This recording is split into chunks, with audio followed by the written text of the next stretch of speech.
It's a great pleasure for us to have you today with Grandmaster Boris Gelfand.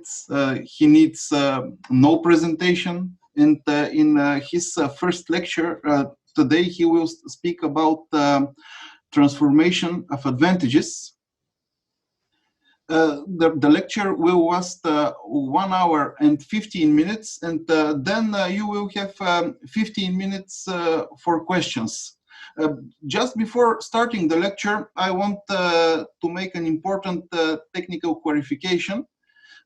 Today, we are going to have 3 training sessions, and in general, we are going to have 15 minutes break between sessions. I recommend you not to leave the Zoom platform when the first lecture finishes. You can stay here and then just continue in 15 minutes. So I will not waste more time, and I wish you a nice time with Grandmaster Boris Gelfand. Okay, Boris, you can start. Yes. Good morning, good afternoon, good evening. Depends where you are.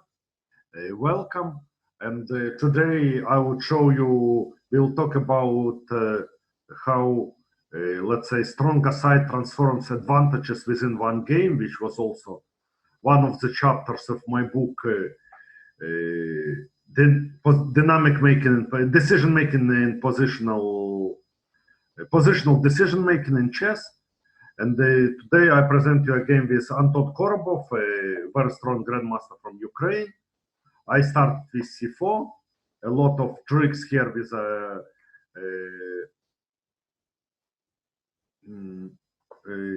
move orders, knight f3, c6, and I play g3, g6. Probably he wants to play Grünfeld, but I play b3, and the point, if I would, I'd explain you the finesses. It's small finesse, but still, that if I would start my play with this, it's possible to take and to play, and play c5, b5, take and c5, and it's a lot of theory. I played it black with in Liren. Black is doing okay. So in the game, I start with b3, and after bishop g7, I was in time. I didn't play d4, so here if he doesn't have this option, and if he'll take, so he played knight d7. If he'll take and play c5, then white can play d3 already, and it was Aronian beat Magnus Carlsen. Levon Stein won a great game in 50 years ago in this line. So more options for white, and nowadays. You know, on top level, considered to be a big thing, yeah, not to allow your opponent to get to the fourth line and allow him to play, let him play slightly worse position. Bishop g4 is another possibility, but here if you take, okay, it's slightly more. White has 2 bishop advantage. It's no big deal, but still, many games were played. So Anton played knight bd7. I played d4 already. And now Anton made a natural move, but I think it's a source of many troubles he will face. I think black could play b6 here or even b5. But Anton played knight e4. It's a typical move here. But there is one drawback, that white still didn't develop its knight. So normally, if white knight would be, let's say, on d2 on c3, black would exchange this knight and put another knight to e4. And here, after I played e3, we see that there is no only one good square for 2 knights, and black has, you know, kind of space. White has space advantage. Black has some difficulties to develop their pieces. If he'll play b6 here, it's not logical, first of all. He had to play earlier. Knight e5 may be possible. So Anton played knight df6, developed it in a natural way. I played knight e5. Already he allowed me to occupy the square, bishop e6, and queen e2. The point of this move is simple. Okay, I make all useful moves, and I would never play knight d2 or knight c3. So I asked black to show what he can do, and in the meantime I may play maybe rook c1, so I may even play f3, and black has difficulties to find the proper plan. Anton played a5, look for counterplay, and here maybe think for a minute or for a couple of minutes what will you play with white, and then we'll discuss. There is no clear solution, but I like really very much like the move I made. Okay, few options were suggested. Let's discuss them. So if I would take on d5, black would take, it's possible. We get b5 square, but still okay, it's black would cover it from knight on d6, and black knight would get a good square. c5 immediately, I don't like, because if we release tension prematurely, black would go back, leave the square for this knight to retreat if necessary, and with white knight would go back, he would play b6 and get counterplay. If white plays a4, okay, it's possible, but b3 pawn becomes weak for no reason. He may go also knight d7, queen b6, queen a6. The same applies to a3.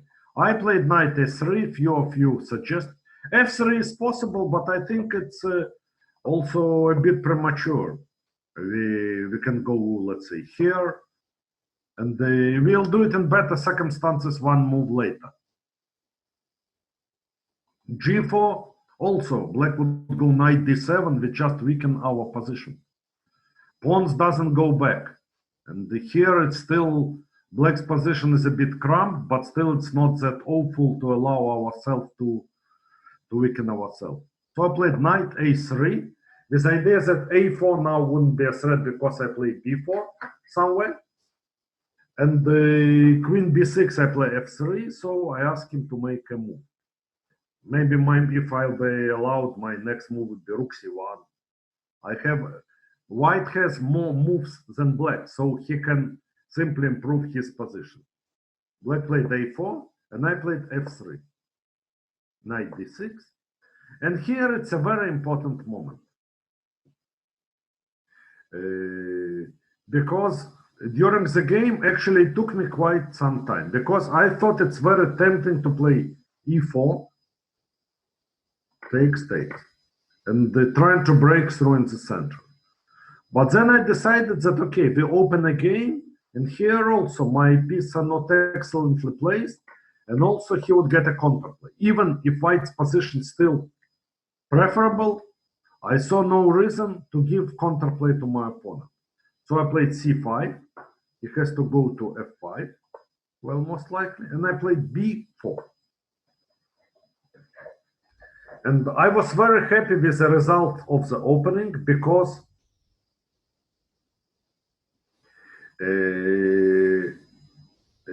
I got space advantage, his pieces are cramped, I have a nice pawn structure, but the game goes on, and he found a very nice idea to play bishop c8.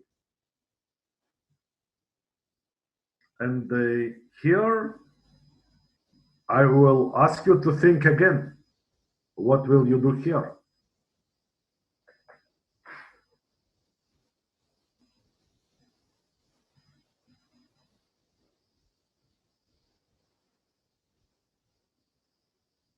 Yes, the idea behind bishop c8 is maybe he wants to play most likely knight d7, and then b6. Another idea is Maybe he wants to play e6 to ensure that his knight would go to e7, a bit passive setup. That's what he did in the game.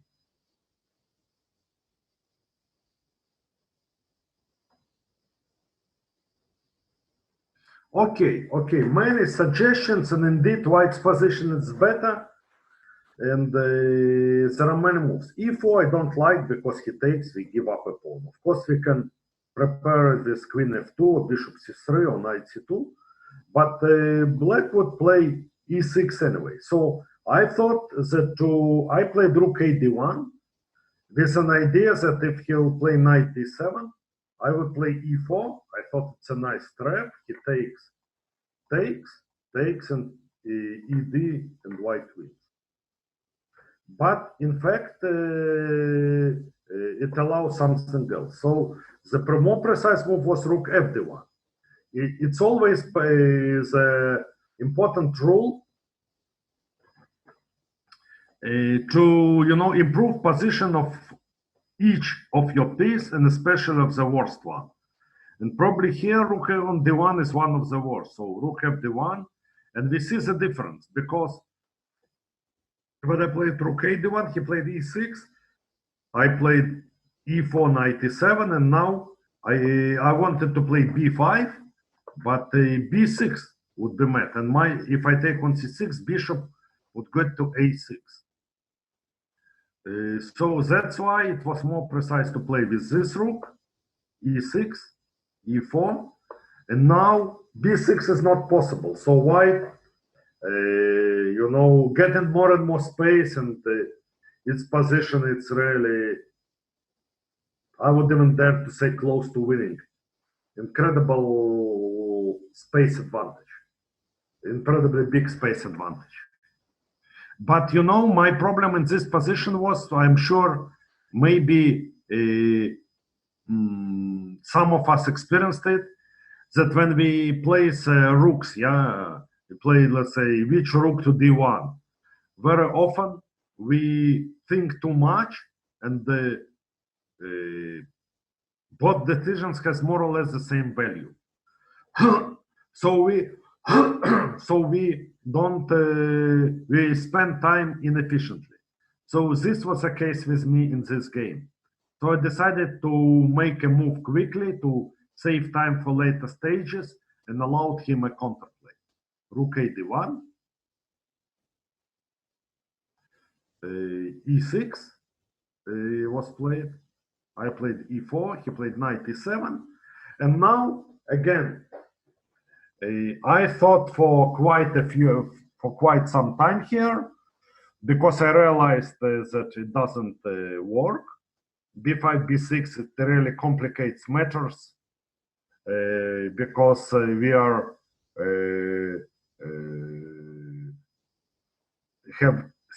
have serious advantage. But now time came to find another plan. And you believe me or not, but here I calculate this moment I saw a position which would arise 12, 13 moves later. It's difficult to imagine, but we will see how it works. So again, here I thought how to play, and there are again many moves for white, and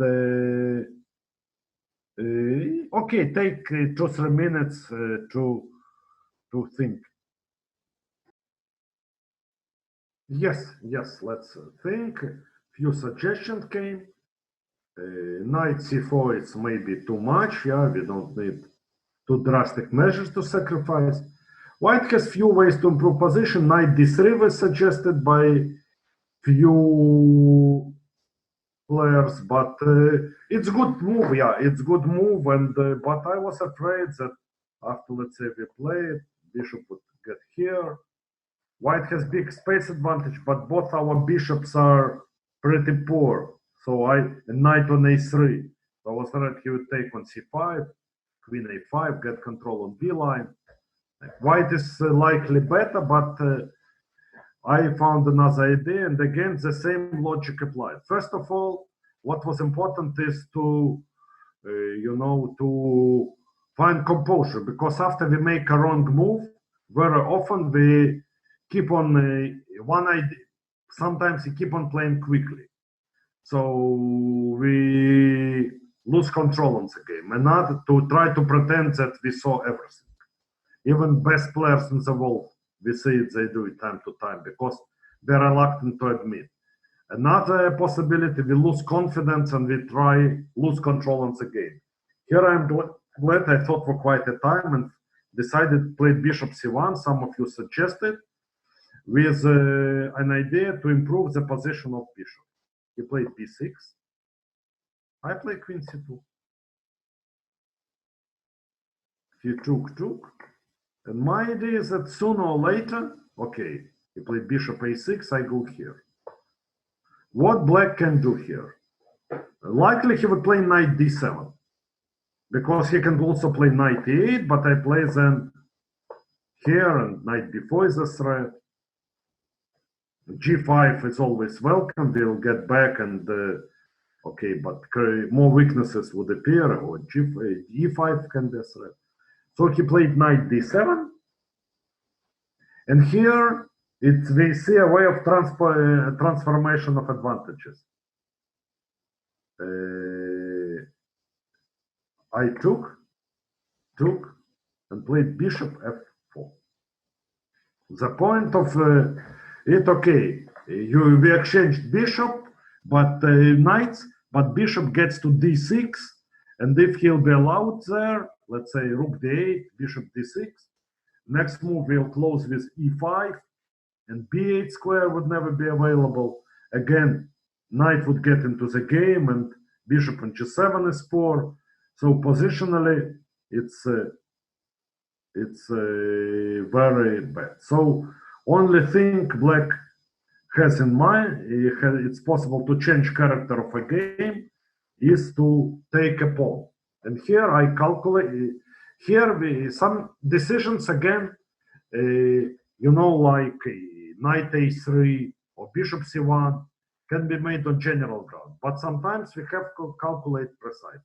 And here it is the case. If he'll play f5 here, I think he's simply not in time to get to blockade. He has to take, I take, and we have two bishop advantage, and e6 pawn is very weak. So white transformed the advantage in his favor. So black took, and played rook f8. And here it's very important moment. Please think maybe 5-6 minutes, because it's really white has big choice, and we'll discuss how to play here. But here we have to combine calculation and the general grounds. Yeah. Okay. So there are a lot of possibilities. That's why, and good possibilities, but each possibility requires a precise play from white. So that's why I gave you time to think. Let's say bishop d6 was suggested, but bishop g7, and white didn't achieve much. No big threats. e5 now, queen a7, and c5 we cannot protect. Interesting move is queen c1, queen a8, and play for an attack. But also it's after rook d8, it's a bit superficial. Queen h6 would always be met with queen f8. Of course, the most tempting is to go bishop e5, takes. But here, actually, during the game, I thought that I give up an initiative to my opponent. Because if I play knight c4, he would take and play, let's say, a3, an excellent position for black. But white has very strong idea, bishop f1, really very strong, to exchange the worst piece, yeah, on bishop on g2, and then takes. White is better in this position due to poor knight on e7. Knight on e7 is really poor. It was one of the options. I didn't find it. Another possibility was to play bishop f1 immediately as well. I think we would take, play queen e8, and bishop d6. Again, white has an advantage. But here, you know,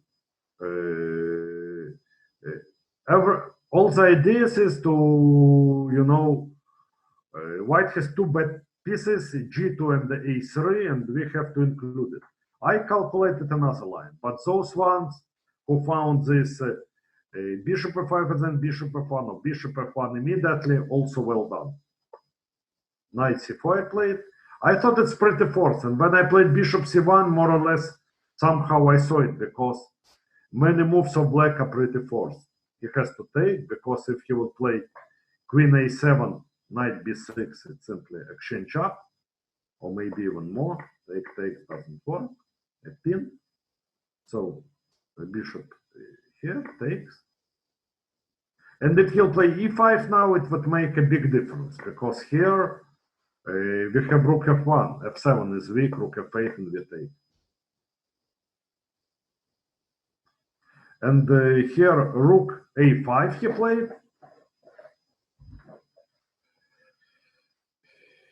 And try to think a couple of minutes here, try to find the point of white's play.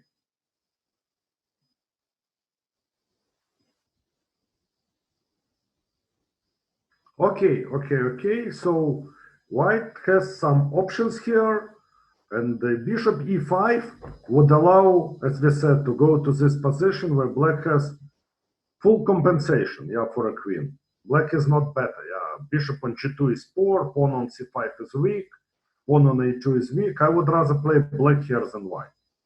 So if white played knight c4, bishop d6 would allow bishop g7, and no way to proceed, nothing really convincing. So bishop e3 is a point, because rook c5, queen c5 is an extra piece. So e5 is forced, and now we created another weakness, f7, rook f1. The point is, if queen e6, I'll take, and the intermediate move, and then bishop g5 or bishop h6.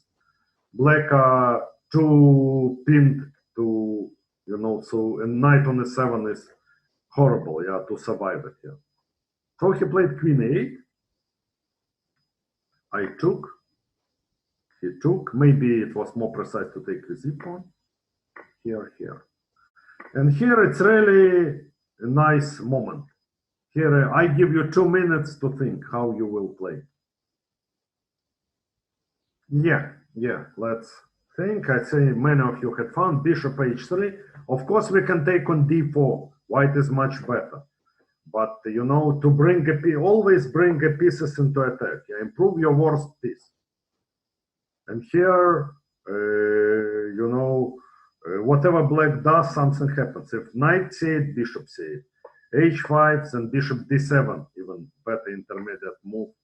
That's what happened in the game, h5. But if he'll play rook a7, I would take on f7, and if he'll play rook b5, again, so h5. Now if rook f5, I think he planned rook c5 with an idea to stay in the game. But okay, bishop d7 is a nice intermediate move. If queen f8, now rook f7 will win. Queen d7. I took. And here, you know, Engine found an amazing win. It's hard to believe. Engine said that it was better to play queen f6. King h7 and now queen f8. Black has nothing better than knight g8, but rook f7, and the same position with an extra tempo. Simply winning. But okay, I saw that that things are going well. So we saw some queen d6. It's important to take the pawn. And here, you know, I made a typical mistake. Many of us did it. In the winning position, one relaxes. And it's a wrong way. I took immediately without thinking. It was much more precise to play queen d4 first and then take. We simply win an important tempo with a check. Yeah, I think we simply queen a pawn. Yeah, no good moves with a rook, so we simply win. Queen d3, rook a2, and I thought that I'm simply winning, but I miss this rook b7 takes and rook f7. And now we'll look at some endgame. We'll look at some endgame which arose also at advantage transposes, but how to win. And one of my idea was to play, the best way was to play king g5, king belongs here, and then the point of the position, I didn't realize it immediately, that when white would play pawn on e5, there would be no blockade. So all remaining part of the game, which would go around this topic. Yeah, let's say check, e5, queen f3. We take the pawn and then we convert it. Yeah, but I played king e5. I totally lost the track. Yeah, probably got tired. I don't know what happened. Okay, made some senseless moves, but here it was the last moment to play normally queen d3 and get to the same lines. Let's say rook e6, e5.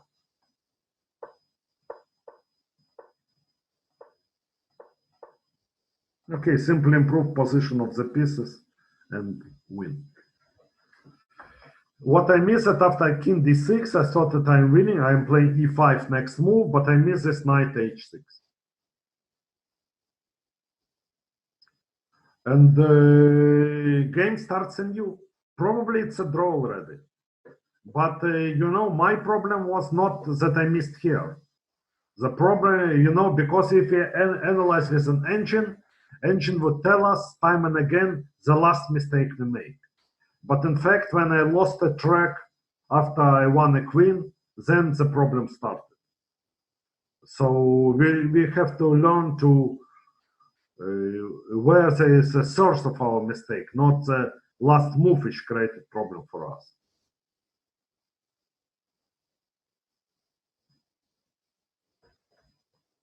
Okay, I played queen b6, knight g4, queen c6, rook e5, and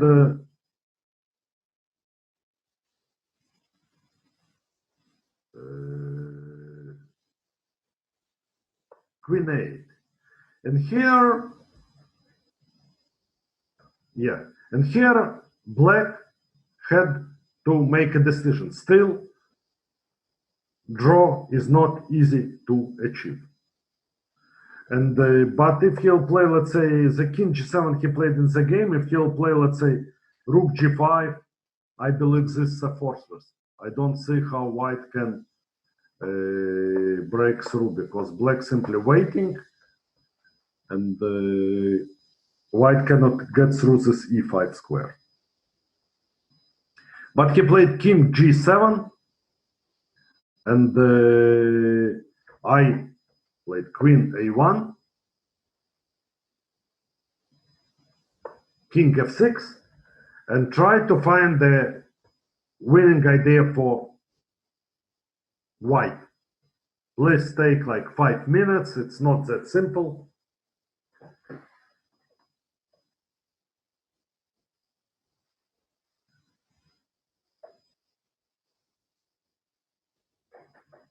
Okay, so let's see. There are few ideas. Let's say if you make any move on the diagonal, let's say queen b2, king g5, if you take on e5 now, or queen c3, king g5, if you take on e5 now, the pawn ending is drawn. Take takes, king g5, king g4, king f6, king g3, and both queens upon at the same time. And if you play queen f3 here, black has this nice defense, rook a5. With the idea that if queen f7, king h6, and we cannot win a rook. And black returns to the same fortresses we already discussed. The same applies to queen b2, queen b2, king g5. If we play queen b8, it was suggested. I think we can take and we wouldn't lose a rook. So it will be a draw again. The point is that this position, queen c3, I put him in a Zugzwang. Another nice idea was queen e2. Computer says that, okay, black has to go rook to e8, only move, because king g6 is queen g4, and king f6 is queen f3. And then, same story, king, let's say here, here, here, here, here, we already take and win. But after rook e8, queen f3, black has to play king h6, and suddenly after queen f5 is also suddenly at Zugzwang.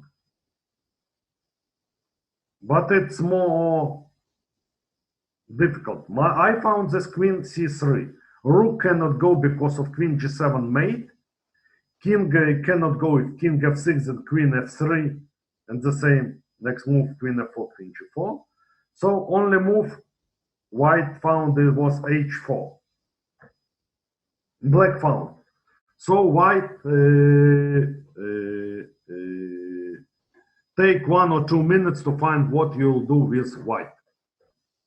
I want just to make a short instruction for a second.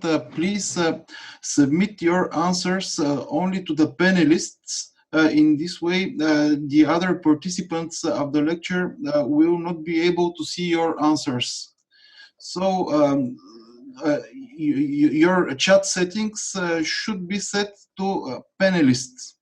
Don't write in the chat. In this way, I think it will be much more useful for everybody of you. Thank you. Okay. So let's discuss. Few ideas were suggested. First of all, queen e5, knight e5, gh, king f4. And also if white would take gh, then king f4, we would protect rook and win e4 pawn. So I'm not sure it's possible to win it, at least not easily. So queen c1, king h5, and queen h1. It was suggested by few people, and it's really nice. Especially nice that if we go back a few moves back, move 57, queen was on a8, and by this triangle he went to h1. Quite an impressive geometry. And then after we won a pawn, the next part of the game was pretty easy.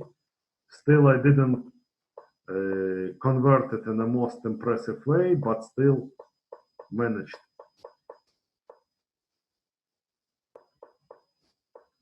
Okay, improved.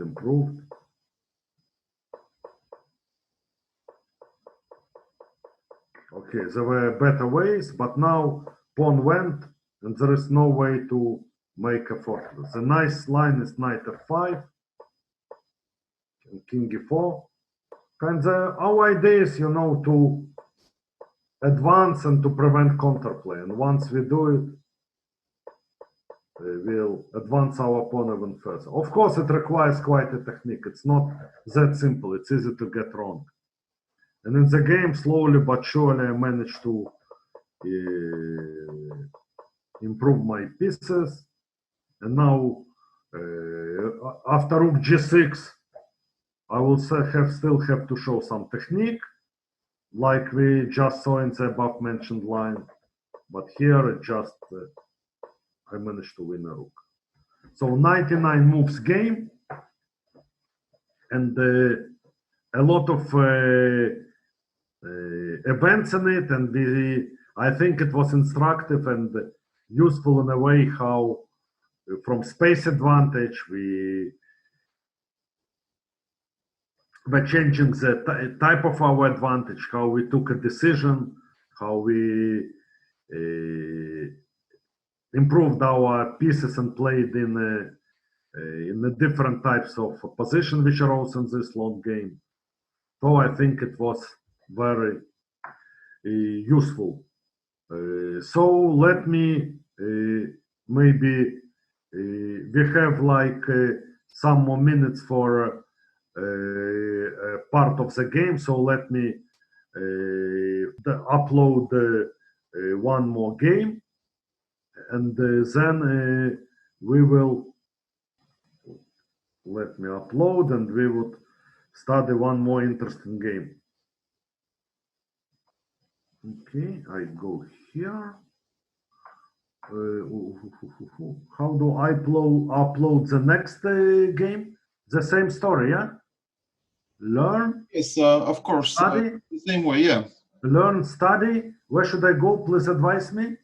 Yeah, you just you can Plus, just share your screen. Yeah. visibility invite only. Start. Okay. Yeah, and now you just paste the game. Okay, I did. So it was part of the game with Nakamura, and we got this type of position, middle game. I was black, and here I had to make an important decision. Now we cannot see the board. Oh, sorry. Oh, sorry. I forgot. Yeah. Okay. Now we are back. Yeah, it's good. Yes, it's good. Okay. It's good. So I apologize, and okay, we go on with this nice part of the game. So black had to take a decision, and it was a difficult decision because okay, it was a kind of time trouble was approaching. Move 31. Yeah, but the board is flipped from black side. Yeah, okay. I don't know how to flip it here. How do I flip a board? On the right side, you have settings window. Bottom right, the three horizontal lines. Yeah. Here. Yes, and you should just select. Okay, good. Done. Okay, no worries. Sorry, guys. Sorry. And here, I had to take a tough decision, and I decided to pin my hopes on use on F line. First of all, when we think about such a position, we should see if how do we assess it, because white has a passed pawns and we had a passed pawns. So I thought that if I'll take on G4, my position will be slightly better, because on I block his pawns, probably I'll be able to do something on the F line. But engine showed that F4 was a stronger move. Both sides block position, block opponent's pawns, but black has a plan to, progress with H5 somewhere. But it's hard to know, yeah. It's, we can learn from engines, but we shouldn't say that it's a mistake because the engine said it, yeah. We have to understand. But I took, he took, bishop d6, and I thought I'm doing fine. But how do now after I flip board, I cannot see the text. How do I do it? Now you should just press on this menu again, and you. Oh, okay, good, yeah. So he checked me. I went here, and I played g6. He played b3 because I think it's an important move, because somewhere in if we'll exchange rooks, I'll have option to play a4 and play against the weak b2 pawn. So b3 is a natural move. I played king g7, and here it's a move 36, and it's we should see how even such a strong player like Nakamura, till move 40 endgame, he ended up in a lost position. The point is that we should see how we transform the position, how position can be transformed. And black's idea is to play maybe e4 and then exchange rooks and run with a king to b3. So white could protect by rook d e1. Black has nothing better than to take, exchange. And now with king f3, we have to be well in time. Let's say e4 takes. Now even c5, we get counterplay. Yeah, it's not that easy. It's easy to go wrong, but it have to be done because rook d1. He made a natural h3. He made a natural move to prevent, you know, the pawn probably won't have. But I play e4, and suddenly, you know, in such positions, also. You know, the point is that position maybe it's equal, but with each mistake one makes, it makes our task more and more difficult. Like the game with Korobov. You know, maybe I missed really a win when I put my king in a position, in the wrong place, in a position with queen and 2 pawns against rook, knight, and pawn. But when we look at the position after a combination, it was much more winning. So I made my task much more difficult earlier. And then if I wouldn't win, I would rather blame myself for this rather than not to find a simple win. So here bishop g4, and probably this move it's already losing. Rook fe1 is not good because of rook f4, and we start a mating attack. Suddenly, rook e2, rook f3. So white, now with one inaccurate move, white had to play rook d1, but now this endgame, it's really difficult to save. It's really tough decision had to be made. I'll show you briefly. Maybe now it's like a study. We have to weaken pawns and play for blockade. And somehow we hold in these slides. But Nakamura played rook d1, another, you know, trying to play according to the general, no, bishop g4, trying to, you know, to prevent everything. h5, okay, maybe not the best move. And now try to think how you transform your advantage with black. Yes, black has many options. Let's say rook bf8 looks tempting, or bishop c5 looks tempting. But it's a move which really clinches black's advantage. It's rook f5, and good that some of you suggested. The point is, it creates multiple threats like rook g5, and after bishop d1, I even played rook bf8 to force him to take, because now rook g5, rook f1, rook g3, and now create a double pawn. So out of pressure of f-line, we converted it to a passed pawn chain, and now white are really hopeless. We play it here. Rest of the game is pretty simple, because basically rook trade leads to a winning position, but also with a rook, black's advantage is even bigger. And black has quite a few ways to win, and I decided to use a way which destroy any counterplay. Yeah, rook f1, rook g8, no, rook g5. Yeah, never in hurry. Yeah, takes, improving position of a king, improving position of a rook.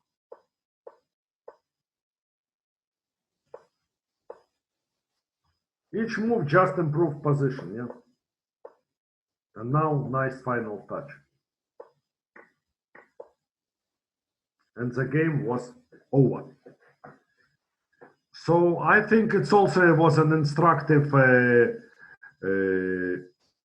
example. You know how we, because of course it's nice to follow the same path, but okay, chess game is too complicated to allow us most of the time.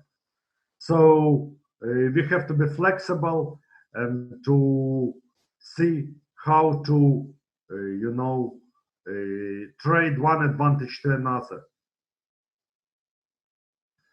Okay, so that was 2 games, and now please go ahead with the questions. Looking forward to have interesting questions, and I'll take them one by one. Okay. Yeah, I didn't push a pawns. Yeah, because okay, better to prevent counterplay. Yeah. How to evaluate compensation? It's really very difficult part of the chess game, and by experience we learn to assess, relative comparison between activity of pieces and the material advantage. Let's say if knight is in the center, it's a good substitution for a rook. It's a bit more unbalanced in a position with, let's say, two pieces for a queen. But okay, maybe it can be topic of another lecture in the next camp, yeah, because it's really too rich, yeah, to say in few words. Yeah. How do you assess the values of opposite but different types of advantage? I think that by concrete, yeah, we compare. You have your own views of the games, but also you calculate. Yeah, you take concrete considerations into practice, because time and again, we can have some idea and beautiful idea, but if with a concrete move, it can go wrong. So you have your consideration, your ideas, but you check them, make reality check. Yeah. How do you know? Wait a second.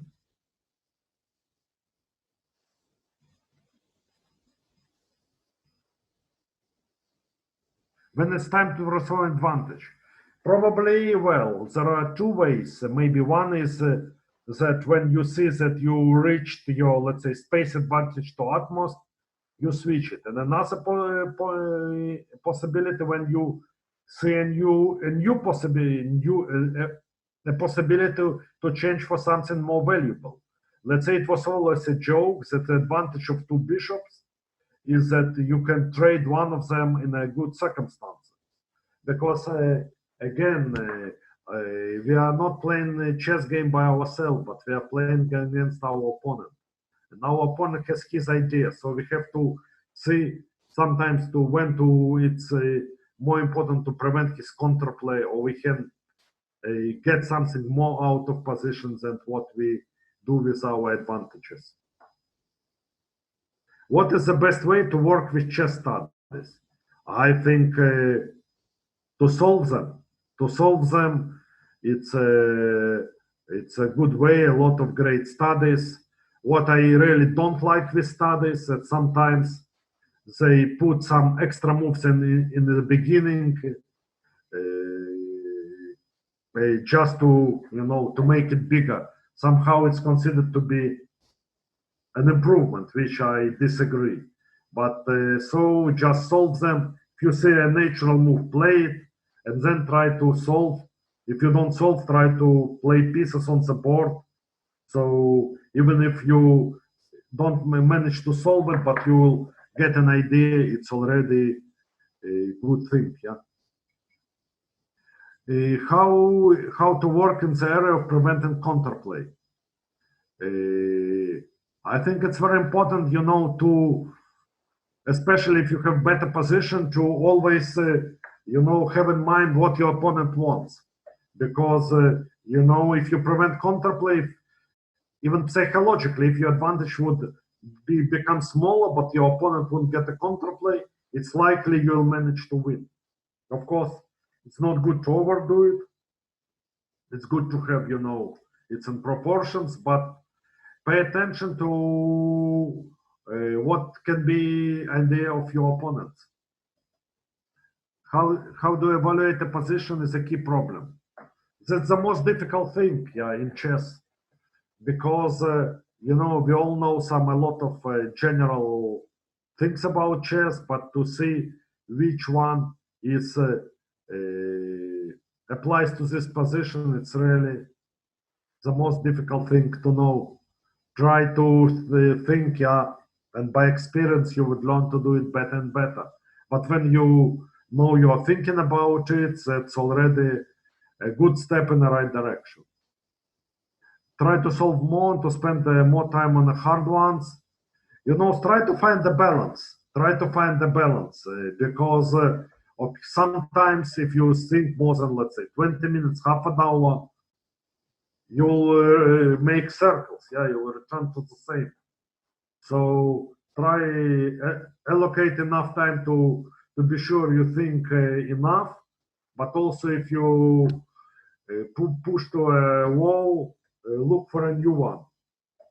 Tigran Petrosyan, ex-world champion, taught me that if you made enough effort, it's good enough. Yeah, then okay,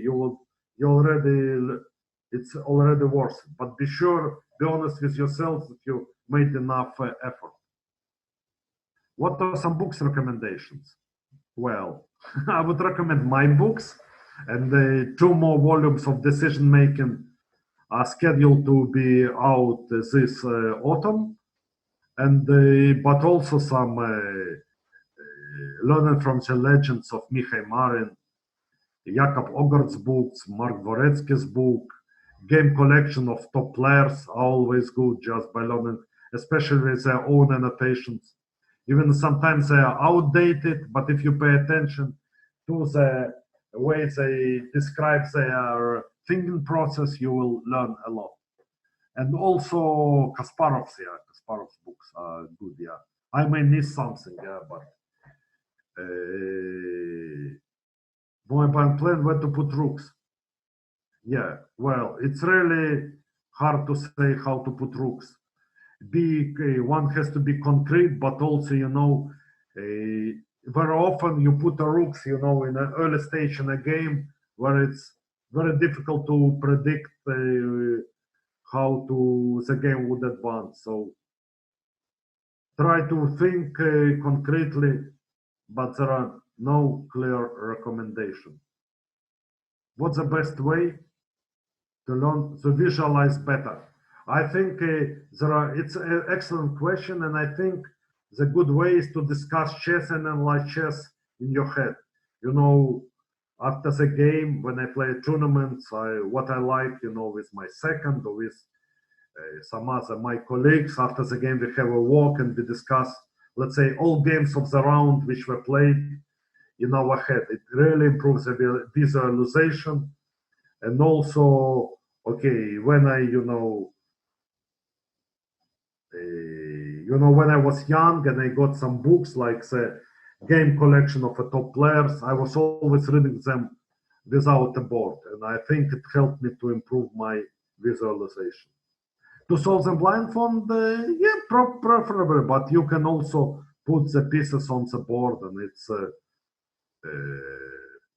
it's fine, yeah. But okay, try to move pieces only after you made an effort to solve it without doing it. What are 3 books in your play influence growth players from the most? I think there are more than 3 books, but they will have to single out. It will be Rubinstein's game collection by Yuri Razovayev. I think Keres's Match Tournament 48, it was translated into English recently. And also I think Geller's game collection also was translated into English by name Nemesis recently. Yeah, how do you identify the critical moment in the game? It's the most difficult thing. But normally it's when you have a when you say big choice, when you see that a pawn structure can be changed or a piece can be exchanged, or let's say your opponent or you may start an attack or transform an endgame. Well, let's say I would say generally it's a drastic where drastic changes may take place. Okay.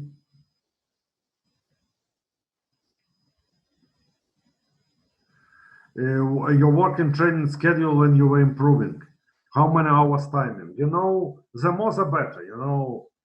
There is no limit. Yeah, okay, maybe more than 8 hours a day. It's tight. It's Duras can be counterproductive. But you're young. you can work more. But I try to balance between, you know, acquiring new knowledge from books or from magazine or from database, solving some positions or studies, and analyzing what I really like, analyzing openings and looking for new ideas. I try to find the balance, and everyone who wants to improve also have to find a balance in all these areas. What are typical conversion of advantages, more common than others?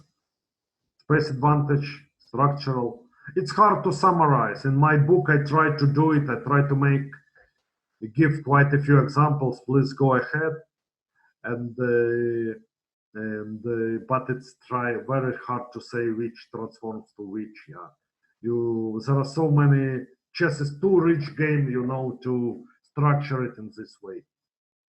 How do you analyze a game? It's an excellent question. I think it's more important, you know, what I do after the game. The best way is to write down, you know, your impressions. You know, what I tell you is the worst way to analyze a game is to open a browser or engine, see where your moves is marked red, where you made a mistake, decide that it's a mistake, and forget about the game. This is the worst thing. Actually, I will talk a lot about in this next volumes of my book. But in general, try to find why you made the mistake and not when you make a mistake, and also analyze what the possibilities you were considering and which you missed. And at certain stage, of course, computer have to be added, but not to be heard bluntly. But you know, I spent pages in my book, time and again in next books. I'm completing the work now with Jakob Ogard. So please buy the book, and it would be, you know, better than I'll tell you in half a minute. Yeah. How do you find the plan? It's a very good question, but you know, it's a tough one. You know, you have to say what you want from position. Let's say, if my pieces are poor, how do I improve? If my pawn structure are poor, how do I improve? If my opponent's king is weak, how do I attack it? Spot some important features in the position and think how you will improve it, and then you build a plan. Sometimes I have no clue what to do in certain position. What should I do? Yeah, there is certain way to approach positions. Sometimes it's you have to just calculate. Sometimes you should think about general things like what piece should I improve, what does my opponent want, and such things. And then blend it with calculation, and one doesn't work without other. What are the typical key factors you typically use to evaluate most position? It's hard to say. Okay, activity of pieces, weakness of the king, my king or opponent's king are vital. Pawn structure, ability to improve position, it's very important factor. Because some position seems good, but there is very difficult to improve it. While, let's say, position we had this Korobov in the beginning. Black's position was solid, but was difficult to improve, while white has a lot of possibilities to improve it. This is also one of the features. Identify critical moment. I answered. What are the most relevant weaknesses of weaker amateur player? It's so different, you know. Each one has his own weaknesses, but what I believe that each amateur player has a potential as a professional player to improve, to learn, and then each one would have less weaknesses.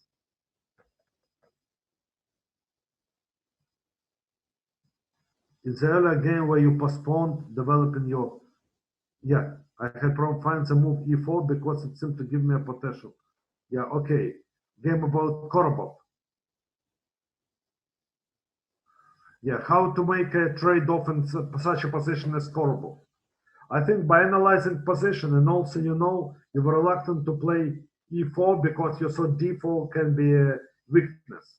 But, you know, Of course, it may seem, but if you see that only one black piece can attack it, you will see that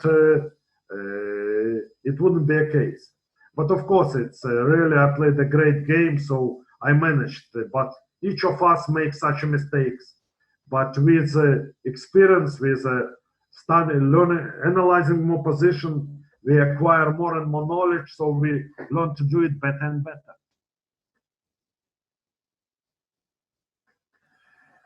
Yeah, with Korobov, because knight c4, how to know it's a critical position to spend more time and calculate the search for a plan. Yeah, no, in the game with Korobov, I think it's a critical position because game can go different direction. Also, you see, you have a lot of options, and if you don't find one, the assessment of position will change dramatically. In the earlier parts of the game, let's say when I played knight a3, let's say if I play a3, rook c1, position wouldn't change dramatically. While after knight a3, we see that position would change, will change. So this is a good definition of a critical moment. Suggestion how to work in our repertoire, which aspect to focus on. I think it's if one had to build repertoire which he is comfortable with. I think the most important is to enjoy position you achieve after the openings, and also to have at least a basic knowledge about different possibilities. Yeah, it's a worth thing is to to have one idea and then to against one system and have no clue what to do against other system. Even top players make this mistake. I think this is the best way. How do you study endgames? How do you play through games at chess base? I think we should analyze on the board. And when I was young, we had a Jordan position, so I had a big experience. But actually now around 600 pages of 2 volumes would be devoted to it. So you better go through my future books. Yeah, private lessons, not for the moment. Yeah, but also you can always reach me through the modern chess. Yeah, if you have some. And recommend Rubinstein game book. Rubinstein's I like Yuri Razovayev's book. It's I think it's the best explanation one had. But we had some more. How the new book I said, critical moment, yeah, I said. How much time do you think on your opponent's possible plans? How do you consider every few moves on only when the position changes substantially? Hi, Alan. Good you joined the camp. And each move, when you make a move, you think what your opponent may do, yeah, and also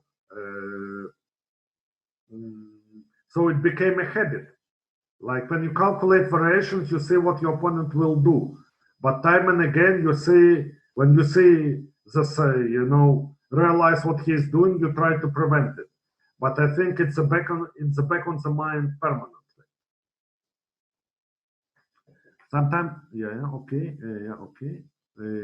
Which classic do you think should I study? Well, I think every classic. I don't know you, so I cannot specify according to you. But any games of start with Kasparov's book. It gives good overview of all the classical players, and then you will choose for your one. Thank you for intermentary like Rook f5. Thank you. Way to use engine to find plans? Maybe, but okay, engine shows you. But more productive way is to think by yourself. Engine may show you in some position if you're stuck, yeah, but next game you'll have next position. So unless it's an opening, it would be not useful. If you try by yourself, by tries, you would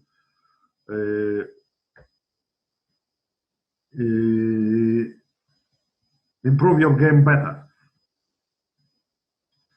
Well, a daily program, I just said, yeah, balance between studying endgames, solving, studying openings, and studying classic.